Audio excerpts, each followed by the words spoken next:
Kumusta mga kaibigan? Maligayang pagdating sa aking channel. Kasama ko kayo sa isang magandang video. Nagpasya sina Ozgie Yajez at Burak Berkay Akgul na ipagdiwang ang bagong taon sa estilo sa pamamagitan ng pagtakas sa isang holiday village. Tingnan natin kung paano nagpunta ang kanilang mga bakasyon sina Ozgie Yajez at Burak Berkay Akgul na pumili ng isang marangyang holiday village sa mga bundok para sa bisperas ng bagong taon. Ang napakarilag nitong kapaligiran at malamig na panahon ng taglamig ay ginagawa itong perpektong lugar upang magpahinga at magdiwang. Naging masaya ang mag-asawa sa iba't ibang aktibidad sa kanilang pamamalagi.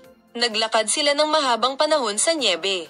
Humigop sila ng mainit na tsokolate sa tabi ng apoy at sabay pa silang nag-ski. Isang kahanga-hangang New Year's Eve gala ang ginanap sa pasilidad noong gabi. Sina Ozgie at Burak, na dumalo sa gabi kasama ang kanilang mga nakaistilong damit, ay nagkaroon ng isang romantikong gabi. Sabay silang tumayo sa ilalim ng langit na puno ng mga paputok nang magsimula ang countdown. Sabay silang pumasok sa bagong taon. Salamat sa panonood ng aming video Palem, makita ka sa mga bagong video.